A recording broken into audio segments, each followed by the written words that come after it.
Hello साथियों, कैसे हैं आप सभी। मैं Prabhakar Mishra, maths by Prabhakar Mishra channel पर आज आपके लिए आगे के महत्वपूर्ण अनुच्छेद लेकर के आया हूं। तो ये अनुच्छेद 1 से लेकर के 20 तक के मैं अनुच्छेद करवा चुका हूं और अनुच्छेद 21 के बारे में हम चर्चा करने वाले हैं। अनुच्छेद 21 है प्राण एवं दैहिक स्वतंत्रता। प्राण एवं दैहिक स्वतंत्रता, तो प्राण का क्या मतलब है कि किसी भी व्यक्ति को जीवन का अधिकार है और किसी भी व्यक्ति को विधि के द्वारा स्थापित प्रक्रिया के अलावा उसको जीने के अधिकार से वंचित नहीं किया जा सकता है। और दैहिक स्वतंत्रता का मतलब है कि किसी भी व्यक्ति की पर्सनल गतिविधियों में, व्यक्तिगत गतिविधियों में किसी का भी कोई हस्तक्षेप नहीं होगा। तो और इसी अनुच्छेद में है ना, तो ये अपने जीवन जीने के अधिकार, ये जीने का अधिकार देता है अनुच्छेद 21। और इसी अनुच्छेद में निजता का अधिकार भी है।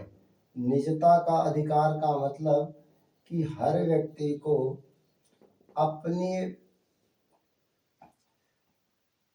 व्यक्तिगत यानी निजी बातें अपने पास रखने का अधिकार है और वो अगर किसी को शेयर नहीं करना चाहता तो ना करे, उसके लिए उसको विवश नहीं किया जा सकता। जैसे अगर एक उदाहरण के तौर पर मैं बताऊं, आप अपने फ़ोन पे पासवर्ड डाल देते हो और आपके घर की चाहे मम्मी हो चाहे पापा हो, लेकिन अगर आपने फ़ोन का पासवर्ड नहीं बताना चाहते हो किसी को, तो चाहे वो आपकी माता ही पिता ही क्यों ना हो, वो आपसे ज़बरदस्ती पासवर्ड नहीं पूछ सकते हैं। और वही क्या, कोई भी नहीं पूछ सकता है, क्योंकि आपको ये निजता का अधिकार है, अपनी पर्सनल बातों को गोपनीय रखने का अधिकार दिया गया है। ये प्राइवेट बातों को मतलब जो है गोपनीय रखने का अधिकार दिया गया, तो ये निजता का अधिकार है। और इसी में व्यभिचार का अधिकार भी दिया जाता है।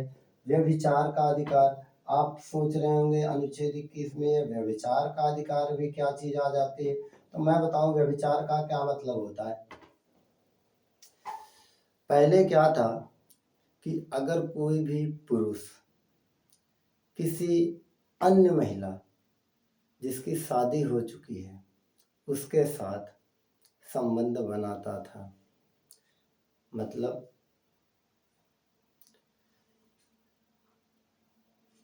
उसकी रजामंदी से संबंध बनाता था, और चूंकि उस महिला की शादी किसी दूसरे पुरुष के साथ हो चुकी है, तो इसलिए वो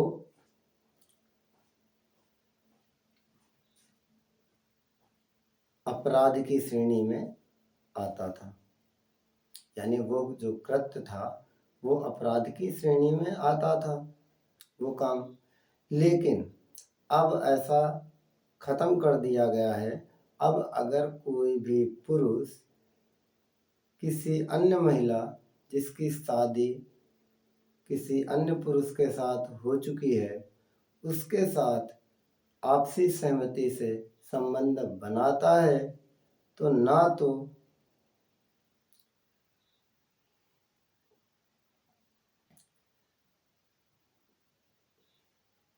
पुरुष को ही अपराध की श्रेणी में रखा जाएगा और ना ही महिला को अपराध की श्रेणी में रखा जाएगा।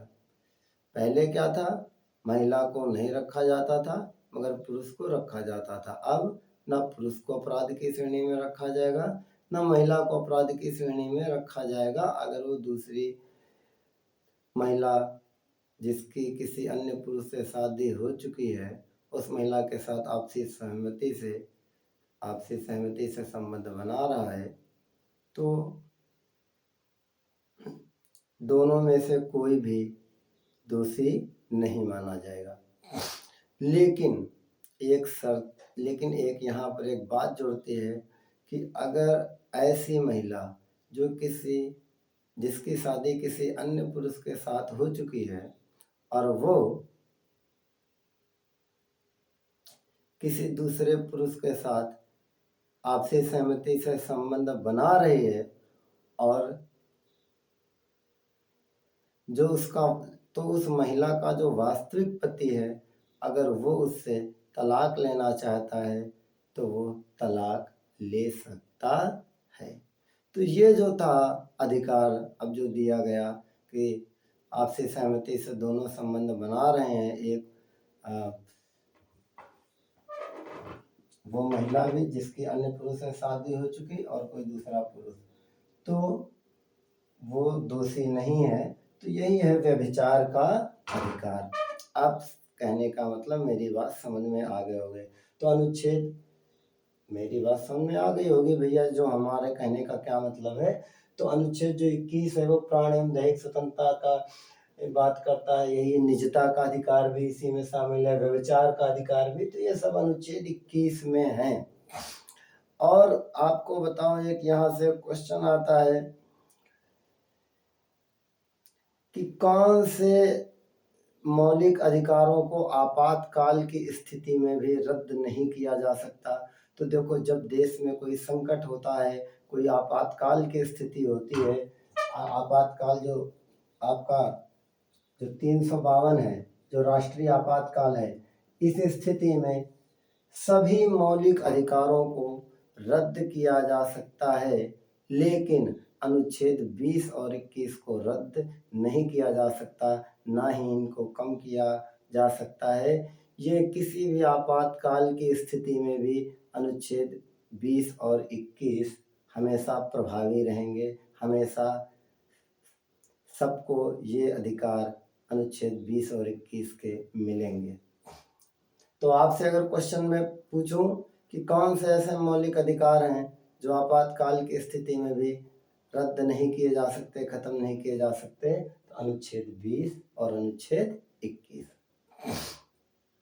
बाकी आपातकाल की स्थिति में अन्य मौलिक अधिकार खत्म हो जाते हैं और खत्म किए जा सकते हैं। तो अनुच्छेद 21 के बाद में अब हम बात कर रहे हैं अनुच्छेद 22 की।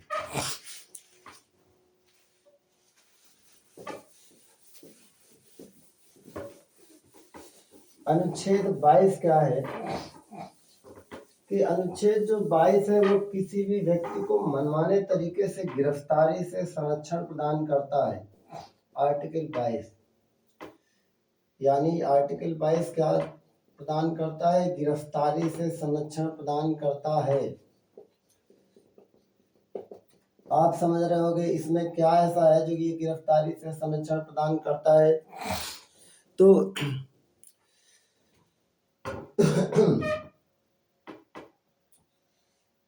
अनुच्छेद जो 22 का 1 पार्ट है वो कहता है कि पुलिस किसी भी व्यक्ति को बिना वारंट के गिरफ्तार नहीं कर सकती है, और अगर बिना वारंट के गिरफ्तार कर भी ले, पहली बात तो बिना वारंट के गिरफ्तार कर नहीं सकती, और अगर कहीं ऐसा संभव हो कि बिना वारंट के वो गिरफ्तार कर लेती है तो उसको गिरफ्तार करने का कारण उसको बताना पड़ेगा।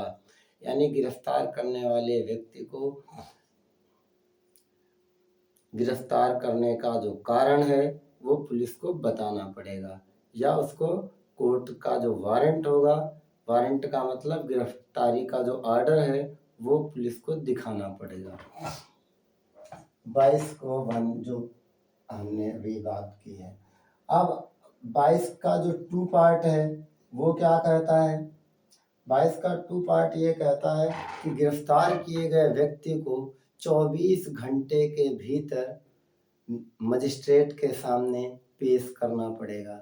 ये नहीं कि पुलिस ने गिरफ्तार कर लिया तो 3 दिन अपने यहाँ थाने में रखे रहे किसी भी व्यक्ति को, ऐसा नहीं। 24 घंटे के अंदर उसको सक्षम मजिस्ट्रेट के सामने पेश करना पड़ेगा। लेकिन इस समय में जो यात्रा में लगा समय है, या अगर मान लीजिए उस दिन छुट्टी पड़ गई और कोर्ट बंद है, तो यात्रा में लगा समय या अवकाश का समय शामिल नहीं किया जाएगा। बात समझ में आई? किसी भी व्यक्ति को यानी जो व्यक्ति गिरफ्तार किया गया है, जिसको पुलिस ने गिरफ्तार किया है, उसको 24 घंटे के भीतर मजिस्ट्रेट के सामने पेश करना पड़ेगा, लेकिन उस 24 घंटे के भीतर का जो समय है उसमें यात्रा में लगा समय और अवकाश का समय सम्मिलित नहीं है। यानी यात्रा में लगे समय की क्या दी गई है, छूट दी गई है। अब 22(2) के बाद में अब आगे 22 का 3 है। ये क्या कहता है, अनुच्छेद अगर उसको ठीक है मजिस्ट्रेट के सामने, न्यायाधीश के सामने, जज के सामने पेश कर दिया गया,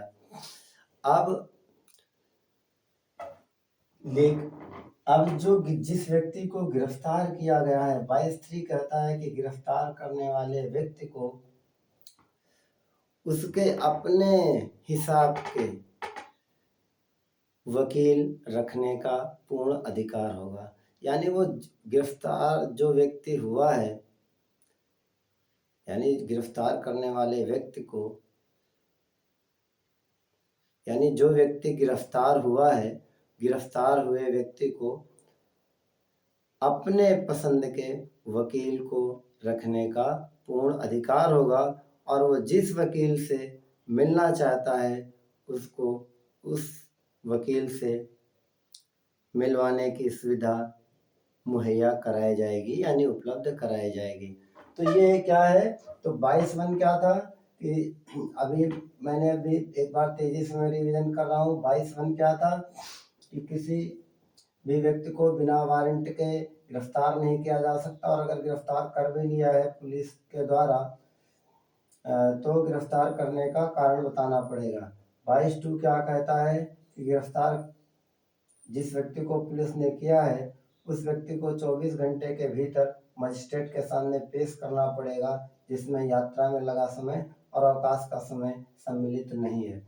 और 22(3) क्या कहता है कि जिस व्यक्ति को गिरफ्तार किया गया है उसको अपने पसंद के वकील रखने का पूर्ण अधिकार दिया जाएगा, और वो जिस वकील से भी संपर्क करना चाहता है, बात करना चाहता है, उसको उस वकील से बात करने की सुविधा, यानी उस वकील से बात करवाने की जो सुविधा है वो उपलब्ध कराई जाएगी।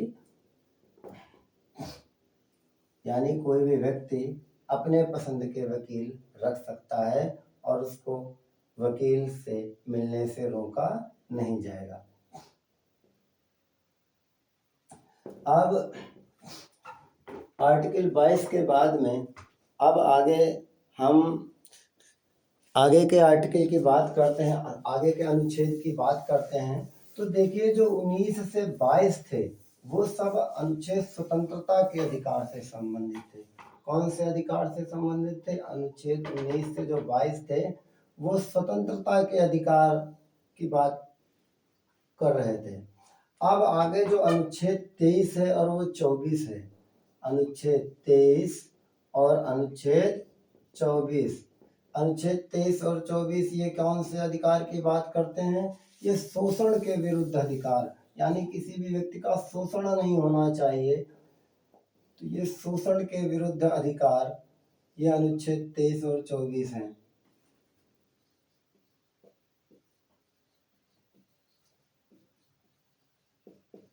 तो अब अनुच्छेद 23 में क्या कहता है? अनुच्छेद 23 कहता है कि किसी भी व्यक्ति को, यानी ये जो अनुच्छेद 23 है वो बेकारी, बंधुआ मजदूरी, दास प्रथा, इन सब पर पूर्णतः प्रतिबंध लगाता है। अब आप समझ रहे होंगे बेकारी का मतलब बेगारी, तो बेगारी, बंधुआ मजदूरी, दास प्रथा, इन सब पर पूर्णतः प्रतिबंध लगाता है। आप सोच रहे होंगे बेगारी क्या चीज होती है? को किसी भी व्यक्ति से जबरदस्ती काम करवाना या किसी भी व्यक्ति को बहुत कम पैसे दे करके या बिल्कुल ही पैसे न दे करके उससे जबरदस्ती काम करवाने को बेगारी कहते हैं। अब समझ में बात आई। तो बेगारी पर पूर्णतः इसने प्रतिबंध लगाया अनुच्छेद 23 ने। बेगारी के बाद में दास प्रथा। दास प्रथा आप सब लोग जानते हैं। दास प्रथा का मतलब उसको गुलाम रखने की जो प्रथा थी उस पर भी पूर्णतः प्रतिबंध लगाया गया।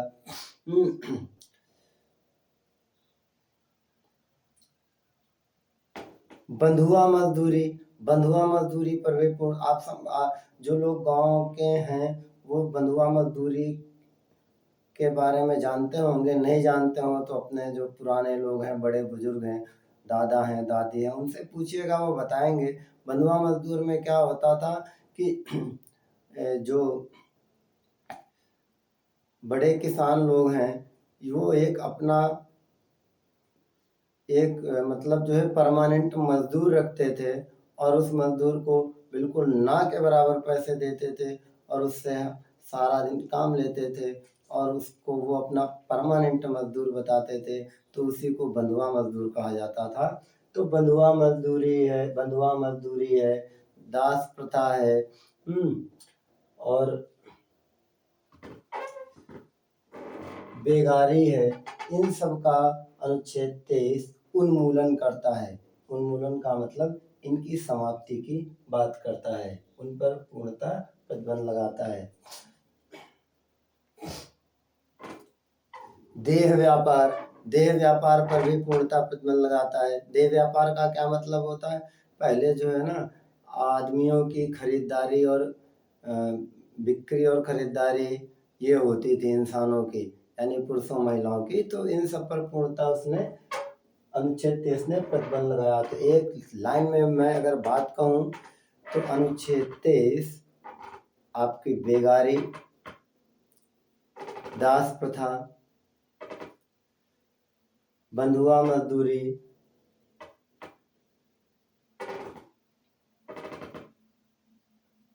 देह व्यापार, इन सब पर पूर्णतः प्रतिबंध लगाता है, यानी इन सभी का उन्मूलन करता है। और अनुच्छेद 23 के बाद में अनुच्छेद अब 24 है क्या?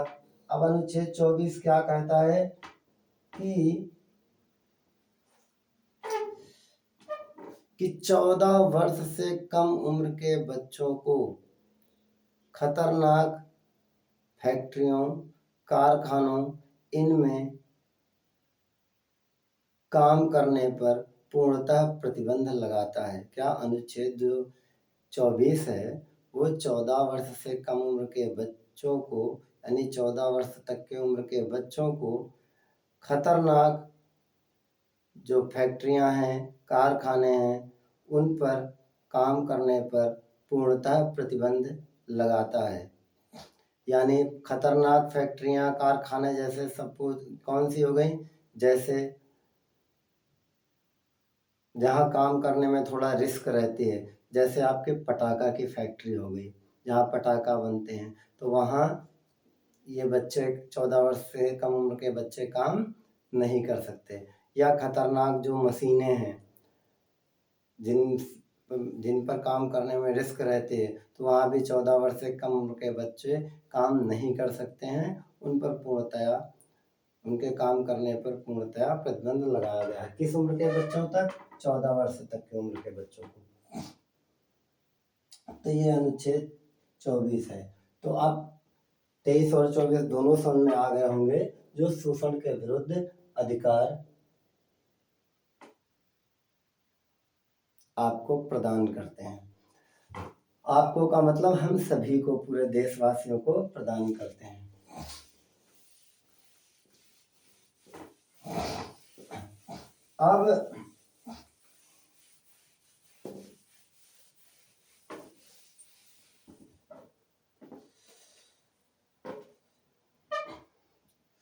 अब जो अनुच्छेद 25 से 28 है, आर्टिकल कौन सा?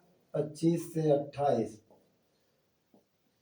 वो धार्मिक स्वतंत्रता का अधिकार प्रदान करता है। आर्टिकल 25 से 28 धार्मिक स्वतंत्रता का अधिकार प्रदान करता है। तो आर्टिकल 25 क्या कहता है कि किसी भी व्यक्ति को, देश के किसी भी व्यक्ति को किसी भी धर्म को मानने, उसका आचरण करने, उसका प्रचार करने और उस धर्म के अनुरूप व्यवहार करने की स्वतंत्रता प्रदान करता है। कौन सा अनुच्छेद? अनुच्छेद 25। एक बार मैं फिर से रिपीट कर रहा हूँ। अनुच्छेद 25 किसी भी व्यक्ति को किसी भी धर्म को मानने, उसके हिसाब से आचरण करने, उस धर्म का प्रचार करने की स्वतंत्रता प्रदान करता है। जैसे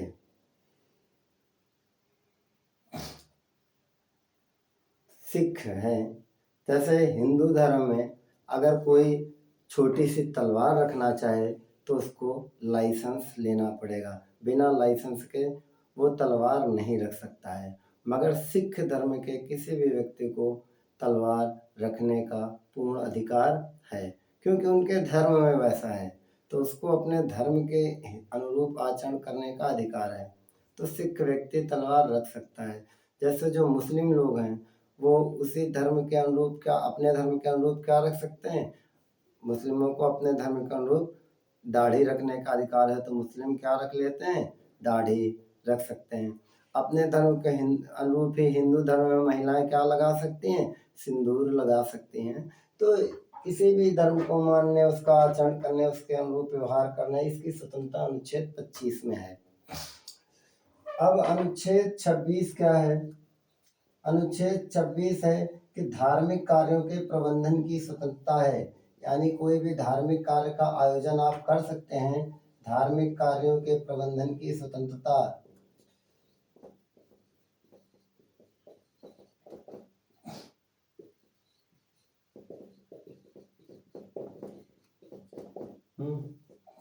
और इसी अनुच्छेद का ही तो प्रयोग करके कोई व्यक्ति जैसे हिंदू धर्म में है तो वो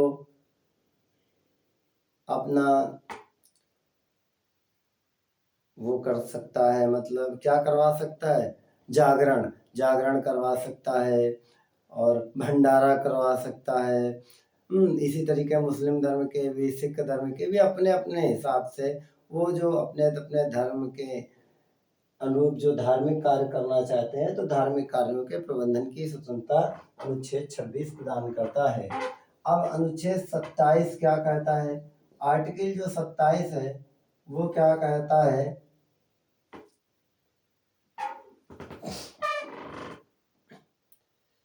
कि धार्मिक उत्थान के लिए खर्च किए गए धन या धार्मिक उत्थान, किसी भी धर्म के उत्थान के लिए रखे गए धन पर राज्य कोई भी कर नहीं लगाएगा। अब आप समझ रहे होंगे, जब भी हम कह देते हैं राज्य, कि राज्य ये काम नहीं करेगा या राज्य को संविधान निर्देशित कर रहा है, तो राज्य का मतलब क्या यूपी गवर्नमेंट हो गई, क्या एमपी गवर्नमेंट हो गई, क्या जो है छत्तीसगढ़ गवर्नमेंट हो गई, मतलब छत्तीसगढ़ सरकार हो गई। केवल राज्य का मतलब ये राज्य की सरकारें नहीं है। संविधान जब भी राज्य की बात करता है तो राज्य का मतलब, उसके कहने का मतलब, राज्य उसको कहते हैं जिसके पास अपने खुद का बजट हो, जो स्वयं नौकरी दे सकता हो, है जो स्वयं अपना पूर्ण जिसका प्रबंधन हो, जो पूर्ण प्रबंध करता हो, तो उसको राज्य कहते हैं। राज्य में यहाँ राज्य सरकार भी आ गई, राज्य में केंद्र सरकार भी आ जाती है। बस जब भी संविधान जो है ना वो राज्य की बात करता है तो उसमें केंद्र सरकार भी आ गई। जब भी संविधान राज्य की बात करता है तो केंद्र सरकार या राज्य सरकार का कोई विभाग भी आ गया, जैसे बिजली विभाग हो गया, कृषि विभाग हो गया, रेल विभाग हो गया, बैंकिंग विभाग हो गया। तो ये सारे, क्योंकि सबका खुद का बजट होता है, खुद नौकरी देते हैं, इनका खुद वो पूर्ण अपना मैनेजमेंट करते हैं, प्रबंधन करते हैं, तो इसलिए वो सब राज्य के अंतर्गत आते हैं। तो मेरी आशा है कि अब आप लोग कभी ये कन्फ्यूजन मत होइएगा कि जब भी संविधान में हम राज्य कह रहे हैं तो राज्य का मतलब आप बिहार, एमपी और छत्तीसगढ़ और यूपी से समझिए। ये तो पॉलिटिकल स्टेट हैं, यानी शासन को चलाने के लिए देश को बांटा गया है छोटे छोटे राज्यों में, छोटे राज्य बड़े राज्य, जिससे शासन कार्य बेहतरीन ढंग से चल सके। बट राज्य का मतलब राज्य में केंद्र सरकार, राज्य सरकार और उन सरकारों का कोई भी विभाग सभी आते हैं।